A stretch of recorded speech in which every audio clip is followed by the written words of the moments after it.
Čani su im ukazali poverenje. Lider odborničke grupe Beli Samo jako Ljubiša Preletačević-Beli i Stevan Vlajić, portparol odborničke grupe i ovog pokreta, moji su gosti danas. Dobrodošli u Net Kontekst. Jasno, našli. Nedavno ste se vratili iz Amerike. Sa kakvim utiscima? Kako je bilo? Bilo je predivno, iako sam bio čitavih par dana. Završio sam fakultet, doktorirao sam. Nisam stigao da vidim kako Srbi žive kao što sam obećao, da vidim kako je tamo. Nisam stigao se vidim sa Trumpom, jer smo žurili. Stevan me pozvao, imali smo neka posla, pa sam morao u roku 2 dana da pozavršavam sve to vezano za diplomu i sve u svemu super. Divno iskustvo, jedno, baš divno iskustvo. Stevane, kakve će benefite Srbija imati od posete gospodina Preletačevića Americi? Pa u svakom slučaju imaće benefite kao što ima od svih poseta, na primjer, premijera Vučića.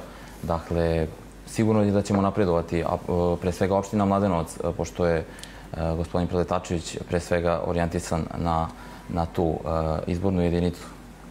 Dakle, upoznati ste definitivno sa kampanjom koju Donald Trump vodi. Vešto izbegava sve skandale, okreće ih u svoju korist, a izgleda da se uspešno oporavlja i od optužbi da 18 godina nije plaćao porez. Pristalice Donalda Trumpa okupile su se u Koloradu kako bi mu pružili podršku u trenutku kada mediji bruje o njegovom neplaćenom porezu. Jedan čovek stigao je u 4 sata ujutru kako bi prisustvovao skupu, a Trump ga je pozvao na scenu i čvrsto zagrlio, a onda prokomentarisao optužbe na svoj račun. Okrenuo sam zakon u svoju korist i korist svoje kompanije, investitora i zaposlenih i uradio sam to briljantno. Istraživanje pokazuju da je on procentualno tek malo ispod Hillary, uprkos brojnim skandalima koji ga prate od početka kampanje.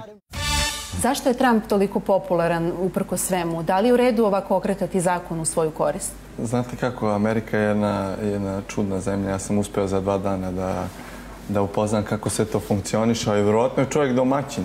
Mislim, i ja bih okrenuo, stao mi je mozak, pomozite mi, zakon u svoju korist. Valjda će to jednog dana tako biti i kod nas. Ne znam zašto ga oni tako i vole i dalje, Amerikanci. To je zašto ga toliko vole. Sad sam vidio da ga i crnci podržavaju, čeka. Kad smo kod Amerike i vašeg odlaska nedavno u radnu posetu, gledamo sada slike ispraćaja veselja pred uoči, odnosno samog odlaska. Kako je bilo uopšte tamo? Kako ste uspeli da za rekordna 3 dana ostvarite doktorat, doktorsku disertaciju ste doneli u Beograd? Pa znate kako, ja sam od malih nogu kapacitet bio. Znate, ja možda nisam bio dobar đak, ali razredna mi je rekla da ima nečega u meni. Malo sam prolistao tu skriptu u avionu dok sam bio tu neki, koliko je bilo, 200-300 pitanja i ništa to specijalno. Pa mislim, uspeo sam, oni su se oduševili tamo ljudi. Kaže, nikad niko nije u životu dobio tako brzo doktorsku diplomu, to je fenomen. 3 dana možda ste kandidat za Guinnessa po tome. Pa verovatno. I evo gledamo upravo sada fotografiju vaše diplome. Dakle, doktorirali ste na Univerzitetu Ohio. Tako je. Doktor industrijskog korporativnog menadžmenta. Tako je. Stevane, šta će ova disertacija značiti ponovo za Srbiju? Kako će moći da doprinese prosperitetu? Neophodno je da, to sam već ponovio, da prvo doprinesemo prosperitetu samog Mladenovca. Doktor Preletačević, sada već doktor, će sigurno opremljen novim znanjima moći da pokrene posrnulu privredu Mladenovca. Obećanja postoje, ali je neophodno da ih u narednih 7-8 meseci ili godina sprovedemo u delo, što će se sigurno i desiti. Da li ste prošli tu obuku za strane plaćenike koju ste najavljivali? Nisam stigao da se vidim sa Trumpom. Stevan me pozvao, sada ne pričam o tome, imali smo neki problem u Mladenovcu, ja sam morao na brzinu, čak sam požurio profesore da vidimo, završimo to za 2 dana, moram da idem i morao sam se vratiti. Ali se nadam, iduće godine da ću opet ići i da će biti malo drugačije, da ću ostati 2-3 meseca. Samo možda kratko da se zadržimo kod Amerike, pošto pričamo o političkom marketingu i kampanjama. Ko je po vašoj oceni bolje savladao osnove političkog marketinga? Ko bolje koristi u ovoj zahuktaloj kampanji? Hillary Clinton ili Donald Trump? Šta misliš? Ja mislim da to definitivno bolje radi Trump. Sada nije bitno ko nam se više od tih kandidata sviđa, ali on se prilagodio komercijalnom tržištu u Ameriki, koji čak i u sferi političkog marketinga više daje na tome nego nekim tako realnim On je čovjek biznismen, bre, osjetio je, on zna sve to. Jeste. Šta vam se dopada u njegovoj kampanji, u tom kako to radi? Zato što je lud je kao puška, iskreno. Možda i iskrenost. To, prevazilazi neke granice. Nespretna iskrenost ponekad. Jeste. Malo me podsjeća na mene. Tako je. A prelazimo sada na region. Nedavno su završeni lokalni izbori u Bosni i Hercegovini. O jednom kandidatu, tačnije o Konstantinu Saviću, najviše se pričalo na društvenim mrežama. Na kraju ipak osvojio je 507 glasova u opštini Teslić. Da pogledamo kakva su bila njegova predizborna obećanja. Kao kandidat za nezavisnog kandidata opštine Teslić, odnosno za načelnika, nudim vam sljedeći program. Kad dođem ja na vlast, sve dajem otkaz svima onima koji su stranački podobni, koji su stranački zaposleni.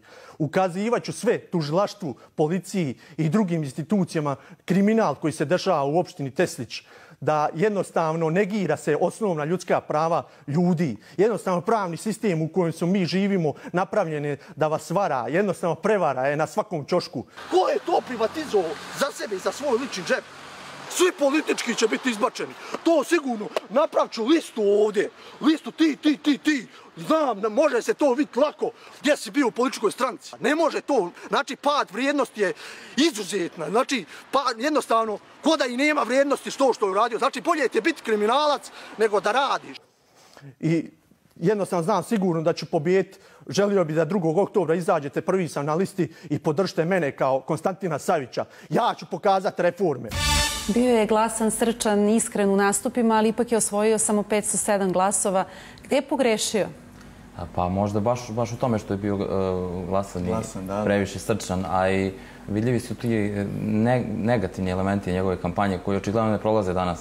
To su pokazali i opozicijne stranke, zato smo mi satirično prišli stvarima, ali svaki element naše kampanje je pozitivan. To su uglavnom obećanja, dakle bez napada, mislim, pristalice naših pokreta već imaju formiran stav o ovoj vladi, o premijeru, o sistemu, tako da nama nije neophodno da ih iz dana u dan podsjećamo na te tragične činjenice. Malo je, mislim da je narodu malo dojedilo nasilje i svega, on je baš malo onako krenuo. Mislim, vidi se da je burazer, dečko, ali malo je radikalniji bio, kako bih rekao. Vam se ipak dopalo nešto u njegovom nastupu? Ste prepoznali neku sličnost? Osjećam da je momak pravičan, ali nije, ja mislim da ga ljudi nisu ozbiljno shvatili. A previše je ozbiljno on nastupio, a nisu ga ozbiljno shvatili.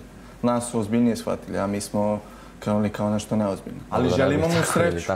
Na sljedećim izborima Konstantine Kralju da pobediš, pa ćemo u koaliciju možda. Sada ćemo pogledati fotografiju koja je nedavno osvanula na vašem Twitter nalogu. To je slika kotura kobasice. Rekli ste da se nećete smiriti dok svaki sto u Srbiji ne dobije bar jedan ovakav kotur. To je šumadijski kotur, to je specijalitet. Kako planirate to da ostvarite? To je šumadijski kotur, to je specijalitet naš. Mislim, teo sam ja da vam donesem ovdje, nego smo imali neku svadbu pa smo podelili 560 koturova tih, pa nismo uspjeli da donesemo, ali nadam se da, mislim, to je san svakog šumadinca da svake nedelje on ima jedan kotur. Tako je. Obnovit ćete poljoprivredne. Biće onaj kotur, onaj za kablove, znate, onaj veliki. Još veći. Da, onaj iz distribucije, onaj ovakav kotur. Tako je.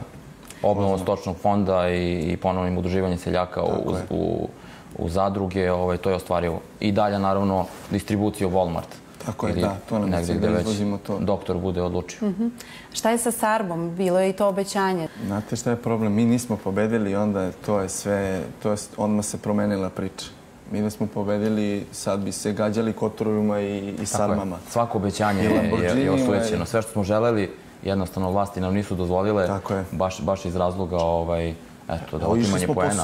Prilepak je doneo so skoro iz bara i nisu nam dozvolili da sipamo u Markovačko jezero, napravimo more. Nadam se da će se nešto bar od toga ostvariti. Da li fabrika Melka sa orasima, da li Lamborghini... Belka. Da li možda nešto treće, keramika koju ste obećavali. U svakom slučaju pratit ćemo vas i želimo vam puno sreće u daljem radu. Hvala vam puno što ste bili naši gosti. Hvala vama. Gledali ste Net Kontekst. Hvala što ste bili sa nama i pratite nas ponovo sutra u isto vrijeme.